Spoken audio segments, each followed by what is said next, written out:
Hello there, I'm Ariana, CP Hunter, real estate broker and financial expert. And today we're going to be talking to people who don't know where to start with obtaining their credit cards.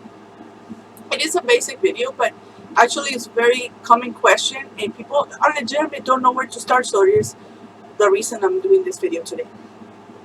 Basically, what you need to do in order to get started is, the best route is for people who never had credit to get a secure card.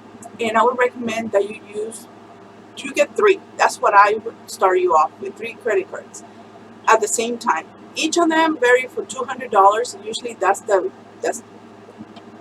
is a minimum going around. And from the banks, and they're going to be big banks like a Capital One, a Discover, example. I'm going to list them below. And they are secured by your own money. So basically you're giving them those $200, and that's your own credit that you're opening for yourself. It is your money, but even if it's your money, you're going to pay it back, and if you don't pay all of it on time, then you're going to pay interest. But what I'll have you do is, first put all the money together, order them all at once, and the reason for that is that every time you tap into your credit, you don't want to be, it affects your credit scores, okay?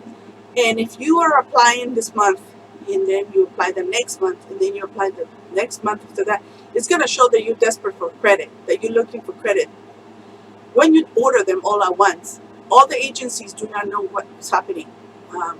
There are 3 bureaus, and they don't know you are applying at the time because it doesn't get reported until 30 days later. So that is not deceitful, it's actual practical, because you want to guarantee yourself that you're going to not be messing with your credit. It's for your own good, actually, not to be messing with your credit. Because if you're going to ask for it all at once.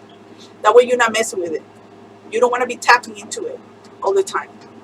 Now, if you don't feel confident to start with 3, then start with 1, and then you wait 2 months or 3 months, and then apply for the next ones. But don't do it one after the other. I wouldn't do it that way. And once you get them, let's say that you have your expenses of every day, your gas, your water, I would recommend that you use it. And that you wait until you get your statement, and that you pay on time. Very important that you pay 3 days before it's due. I would do it 3 days before it's due. Don't wait until the day is due, just because the banks take a long time, especially if you're using bill pay. They take forever, and they usually set the link. Log in yourself and make the payment yourself, or if you want to mail a check, they mail it with sufficient time. But the best way to do it is to log in yourself and do it manually the first time or first couple times, or if you're going to use a bill pay, then you do it 3 or 4 days before it's due to make sure it gets there on time. Because if you put it for that day, they're going to pay 3 or 4 days later, and you're going to have late fees. So you want to get started in a good note, and that's the way you do it. The reason that you don't want to pay all your balance at once is, and don't go crazy using all the $200. Use $50 of the $200, because they're looking at you to see how you manage your credit and that you have self-control, meaning that if you see $200 there, you're not going to go use them all. They want to see if you have self-control. They want to see if you pay on time. And even though you're going to let them charge you interest on your own money, you're going to go ahead and make a minimum payment, whatever they ask you. So let's say that out of the $50, you only have to pay $15. You go ahead and pay $15. You do this for about 6 months. You use it, you pay, you use it, pay. Remember, don't go crazy exceeding yourself. Whatever you use, you need to pay it back.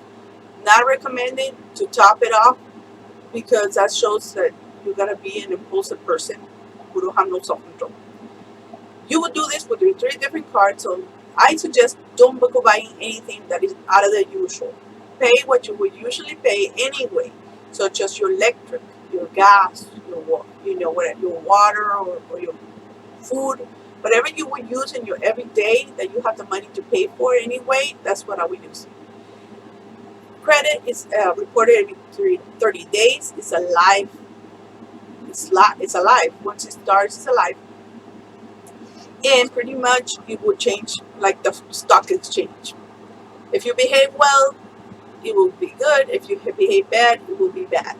Up and down. But the thing is this, that to go up is not as easy as to plummet really quick. So The worst thing you can do is not pay or pay late. Once you finish the 6 months, the minimum, a year recommendable, then a lot of them will convert, like Discover, for example. They usually tend to convert them to permanent cards, so it would not be secure anymore. They all of a sudden they're going to tell you, we are going to give you $800 credit limit, and so you have your $200 plus the $800 they gave you, and now you have $1,000 credit limit. You don't need to make any changes. A lot of people get confused with that, and it is a little bit confused because you start out with a secure card and your money. Now, once you are past a year, then you go ahead and you could apply for a regular card. That means that it's not backed up by your own money, and you're most likely gonna get approved. And then you could apply, and they could give you $500, $1,000, $2,000. That's the average, depending upon your income.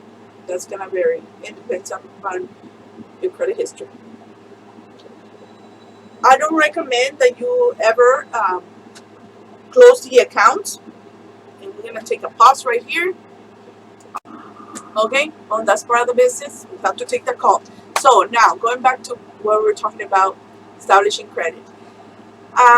That's what I would do for you, and that's what I start. Of course, I help people one-on-one, and if you would like me to help you, I'll be happy to help you set up an appointment, and we'll create a strategy that works for your budget. But pretty much you'll be ready for a regular credit card. Now, going back to not closing the ones you have, I don't recommend that you ever close anything, because those credit cards become part of your history, and that adds points to your credit history, to your FICO, to your numbers. And closing them will affect your credit. Now, I'll only keep banks that I want to keep long term, and so I only set up my people with banks that are going to be there long term, meaning that you're going to grow with them. A Discover, a Capital One, a Chase, something big, because they'll be there. You'll be growing. They have all these products already, and you're just going to move in to bigger, better products they have. You don't want to close the accounts. So if you have plans to close the accounts because you feel that it's too many to handle, then I'll give you another video on that, because it's just too much for this one. Right now we're just starting out with people who are starting out. So if you feel that it will be too much for you, then start with one. But really, it will be 3. And credit is composed of different ingredients. And we have car payments, it's one type of ingredient. House payments are a different type of ingredient. But credit is one of the biggest ones, because it is alive. Your card payment is usually the same payment until it's done. Installment loans, sort of that type of situation. The discipline comes with you having all this money available to you, and you being able to pay back. Now, once you establish credit, then I would say I'll have another video for you. But basically, my recommendation is pay more than a minimum. Pay actually, like, you use your credit card as you would use your debit card. But for people who are starting out, that is not the strategy we use. And so the strategy we use is the one I'm giving you. It will vary from person to person, but pretty much that's to get you started. I hope this has helped you. Until next time.